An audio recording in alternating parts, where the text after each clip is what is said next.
Penn State has a problem on its hands, and one that I don't know is going to go away quickly and quietly unless there's major credibility issues at stake.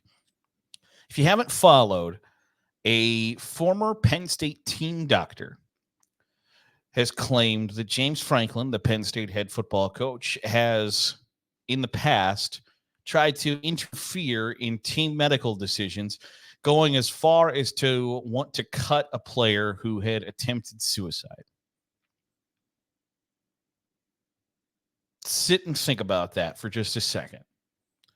That a college football coach reportedly, allegedly, and is accused of, because I think it's important in serious cases like this to give those qualifiers, is accused of wanting to cut a player, therefore removing their scholarship, who had shared suicidal thoughts, tendencies, and had attempted the act. Unless the former team doctor has major credibility issues that haven't really come to light yet. Unless Penn State can prove that this guy had an axe to grind with James Franklin or was removed for nefarious reasons, Penn State has a scandal on its hands because there are just some things you can't do. And I will continue to die on this hill. Like, it's not that difficult to do the right thing. It's not that hard in the moment to know what's right and what's wrong. There's a meme that I really, or I guess maybe it's a tweet that I really enjoy that says, like, I can't tell you I'm 34 years old. I can't tell you in 34 years how easy it's been to have never worn blackface. Right? Like, I can't tell you how simple that one thing has been to not do. And yet, damn near every year, it's like, oh, so-and-so wore blackface. You're like, how the hell do you screw this up? And every year, there's some college football coach that gets fired because they won't quit spanking their thing on the phone with the sexual harassment, sexual assault survivor that they've hired to teach their team about consent and how to treat women, or, didn't fire their wide receiver coach when they found out that he was beating his wife. Or there's a long list of examples of like, hey, all you had to do was like, hey, you know what? Like, maybe just do the right thing. And in this case, it's another one of those situations of, hey, a player shares that they're having mental health struggles, thinking about suicide, trying to figure out how they're going to commit suicide, attempts the suicide, and then you're like, well, hell, we got a roster spot open. We use that scholarship. Be a human being for 10 seconds. I worked with someone once that their mother died in the most ridiculous situation / story you could ever possibly imagine. I won't go into it in the podcast, but it truly is one of the wildest stories I've ever heard, that their mother died unexpectedly. The coworker was in her late 50s, maybe even early 60s, and her mom had died unexpectedly. And at work the next day, when we found out that her mom had died, one of my coworkers said, great, just what we need, another person off. What? Like, it's not that hard to be a reasonable, normal human being that can think outside the constructs of your work, your employment, whatever the case may be.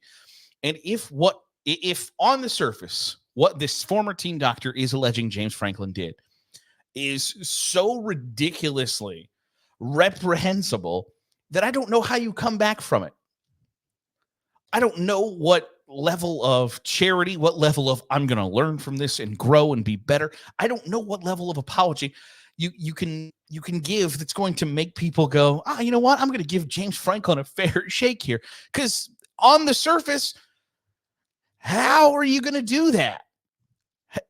Because I don't think any reasonable person can say, like under any circumstances that somebody you are entrusted with, and whether the construct of college football coach, college football player relationship is outdated or whatever the case may be, there is still some semblance of, from a parent's perspective, I am giving my young person, my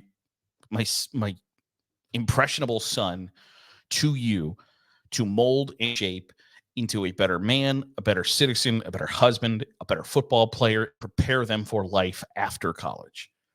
And whether that is outdated or not is probably another discussion for another day. And we can figure out when and where that discussion is.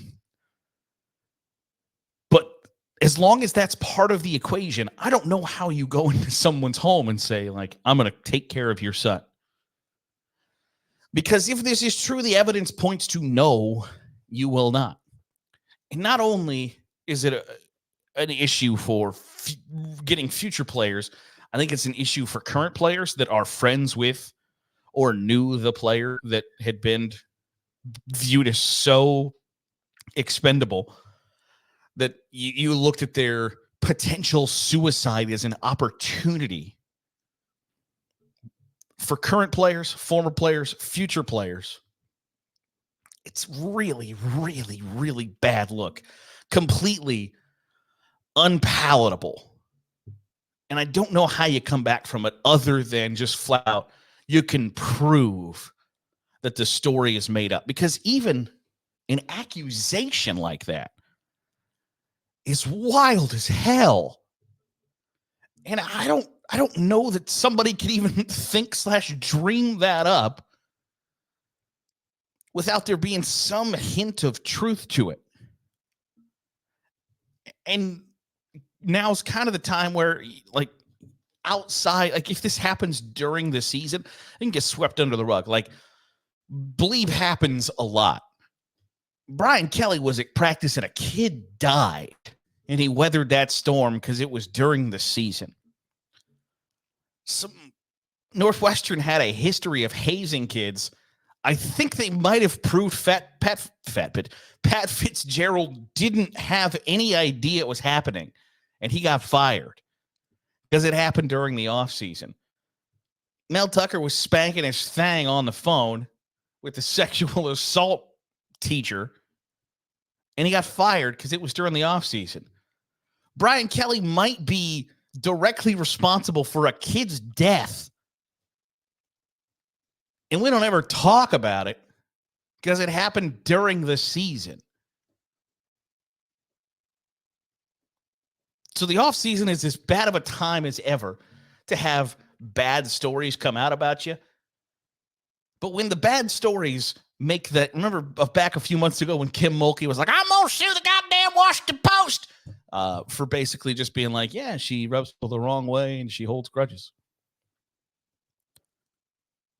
Imagine if the story was one of her players said they were going to commit suicide and she was like, extra scholarship. That's the situation that we're in right now with James Franklin. So I don't know what the comeback is. I don't know how you even remotely formulate a PR strategy to go on an apology tour or a rehabilitation of your image. And maybe this doesn't gain traction. I don't know. But I just think that in the day and age that we live in, and I think for better, that there's been a strong prioritization of mental health, especially in young people, especially in college students, especially in college athletes. I think that's an undeniable good thing. But the traction that has gained leads to, if you're going to step out of order of what should be viewed as a societal norm, there's going to be questions. There's going to be investigations. There's going to be interrogations of how in the hell did this happen? Did this really happen? Did it happen the way this guy said it does? And if it did, what in the hell is wrong with you? And if any of the answers to those questions are unsatisfactory, I think this might be putting the cart in front of the horse. I don't know how James Franklin is your head coach in 2024. Because if you've got that lack, again, if saying 100% of what this former doctor said is true, which is unlikely. Not everything he said is likely to be 100% factually backed up. But if it is, how do you let that person be your university's head coach? How do you entrust them to be a steward of young people? I don't think you can. And I think those are difficult questions to ask. And you hope a university like Penn State has learned its lesson from past mess ups. I don't think we need to go down that rabbit hole. But you hope and pray that you've figured out and learned that making somebody into a godlike figure on your campus has inherent flaws and downsides.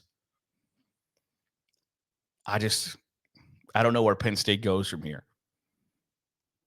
I hope it's not true. I hope that it's found out that the doctor's a liar, has defamed James Franklin, and spoken 100% factual untruths. Because the alternative is a lot worse. That'll do it for today's episode of the Daily Huddle. Appreciate you making us a part of your day, however it is, wherever it is you're doing so. If you're watching on YouTube, hit the subscribe button. Make sure you're getting all the great college football content that we're pumping out. If you're listening on the podcast feed, drop a 5-star review. It goes a long way in helping out the channel. I'll see you later on Sunday for another episode of the Daily Huddle.